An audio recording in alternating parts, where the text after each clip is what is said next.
5ଟି school ଛାତରୁ ପଡ଼ି ceiling ଖସି ରକ୍ତ ରଞ୍ଜିତ ହେଲେ ଶିକ୍ଷକ ଓ ଶିକ୍ଷୟିତ୍ରୀ। ରକ୍ତରେ ଭିଜିଲା ପୁରୀ ଜିଲ୍ଲା ଅସ୍ତରଙ୍ଗ ବ୍ଲକ ଏଡେବାଂଶ ପଢ଼ିଆରୀ ବିଦ୍ୟାପୀଠର 5ଟି ସ୍କୁଲ। ସୂଚନା ମୁତାବକ 6 ମାସ ଯାଇନି ସ୍କୁଲ ରୂପାନ୍ତରିତ କାର୍ଯ୍ୟର ବିକଳ ଚିତ୍ର। ପଢ଼ିଆରୀ ବିଦ୍ୟାପୀଠ ଅଫିସ ଗୃହରୁ ଖସିଲା ପ୍ଲାଷ୍ଟର। ଶିକ୍ଷୟିତ୍ରୀ ଓ ସିଆରସିସିଙ୍କ ମୁଣ୍ଡ ଫାଟି ରକ୍ତରେ ଜୁଡ଼ୁବୁଡ଼ୁ ଅବସ୍ଥାରେ ଗୁରୁତର ଆହତ ହୋଇଛନ୍ତି। ଅସ୍ତରଙ୍ଗ ବ୍ଲକ ତାଳଦା ପଢ଼ିଆରୀ ବିଦ୍ୟାପୀଠର ରୂପାନ୍ତରିତ କାର୍ଯ୍ୟକୁ ନେଇ ଉଠିଲା ପ୍ରଶ୍ନ। ଅଫିସ ଗୃହରୁ ପ୍ଲାଷ୍ଟର ଖସି ଜଣେ ଶିକ୍ଷୟିତ୍ରୀ ଓ ସିଆରସିସିଙ୍କ ମୁଣ୍ଡ ଫାଟି ରକ୍ତରେ ଜୁଡ଼ୁବୁଡ଼ୁ ହେବା ଏକ ଅଭାବନୀୟ ଘଟଣା ଘଟିଛି। ଗୁରୁତର ଆହତଙ୍କ ମଧ୍ୟରେ ଶିକ୍ଷୟିତ୍ରୀ ପ୍ରିୟଦର୍ଶିନୀ ସେନାପତି ଓ ସିଆରସିସି ତ୍ରିଲୋଚନ ବେହେରା ରହିଛନ୍ତି। ଏଭଳି ଘଟଣାକୁ ନେଇ ସମଗ୍ର ଅଞ୍ଚଳରେ କୋଳାହଳ ସୃଷ୍ଟି କରିଛି। ଉଭୟ ଆହତଙ୍କୁ ଜଗତସିଂହପୁର ଜିଲ୍ଲାର ମାଛ ଗାଁରେ ଆଶୁ ଚିକିତ୍ସା କଲାବେଳେ ଶିକ୍ଷୟିତ୍ରୀଙ୍କ ଅବସ୍ଥା ସଙ୍କଟାପନ୍ନ ହେବାରୁ ତାଙ୍କୁ ଜିଲ୍ଲାର ମୁଖ୍ୟ ଚିକିତ୍ସାଳୟ ଓ ଏହାପରେ ଅନ୍ୟତ୍ର ରେଫର ହେବା ଖବର ମିଳିଛି। ସବୁଠାରୁ ବଡ଼ କଥା ହେଲା, ପୂର୍ବରୁ ରୂପାନ୍ତରିତ କାର୍ଯ୍ୟର 6 ମାସ ପରେ ନିମ୍ନମାନର କାର୍ଯ୍ୟ ଯୋଗୁଁ ଅଫିସ ସିଲିଂରୁ ପ୍ଲାଷ୍ଟର ଖସିବା ଘଟଣା ଘଟିବା ଓ ରୂପାନ୍ତରିତ କାର୍ଯ୍ୟର ବିକଳ ଚିତ୍ର ଏଠି ଦେଖିବାକୁ ମିଳିଛି। ତାଳଦା ପଞ୍ଚାୟତ ଏଡବାଂଶ ପଢ଼ିଆରୀ ବିଦ୍ୟାପୀଠରେ କ୍ଲଷ୍ଟର ସ୍ତରୀୟ ଏକ ମିଟିଂ ହେବାର ଥିଲା। ମଧ୍ୟାହ୍ନ ଭୋଜନ ପରେ ସିଆରସିସି ତ୍ରିଲୋଚନ ବେହେରା ଶିକ୍ଷକ ଓ ଶିକ୍ଷୟିତ୍ରୀଙ୍କୁ ଡାକିଥିଲେ।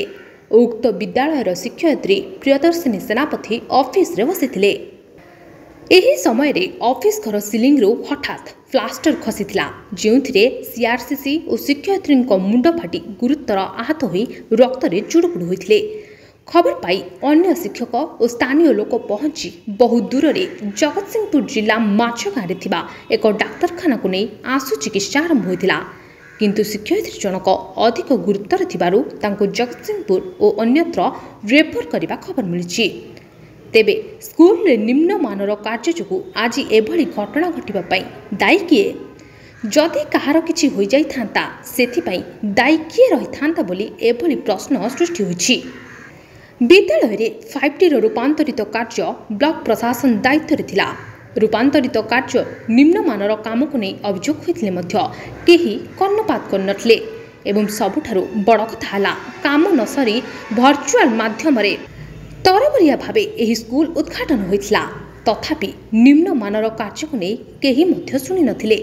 ବରଂ ଯେନ ତେନ ଭାବେ କାର୍ଯ୍ୟ ସମ୍ପୂର୍ଣ୍ଣ କରି ଅଫିସର ଓ ଠିକାଦାର ମିଳିତ ଭାବରେ ବିଲ୍ ହୋଇଯାଇଥିଲା।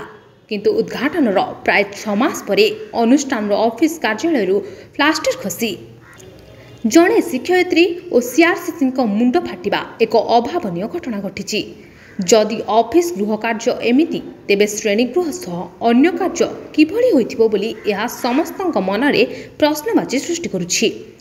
ଏଭଳି ଦୁର୍ଘଟଣା ପାଇଁ ଦାୟୀ କିଏ? ଘଟଣାରେ କାମ କରୁଥିବା ସମ୍ପୃକ୍ତ ଠିକାଦାର, କନିଷ୍ଠ ଯନ୍ତ୍ରୀ, ବ୍ଲକ ସହକାରୀ ଯନ୍ତ୍ରୀଙ୍କୁ ସମସ୍ତେ ଦାୟୀ କରୁଥିବା ବେଳେ ସମ୍ପୃକ୍ତ ବ୍ୟକ୍ତିଙ୍କ ଉପରେ କଡ଼ା କାର୍ଯ୍ୟାନୁଷ୍ଠାନ ପାଇଁ ସାଧାରଣରେ ଦାବି ହୋଇଛି। କାକଟପୁରରୁ ପ୍ରସନ୍ନ ଜେନାଙ୍କ ରିପୋର୍ଟ, ସମ୍ବଲ ଟିଭି ଓଡ଼ିଆ।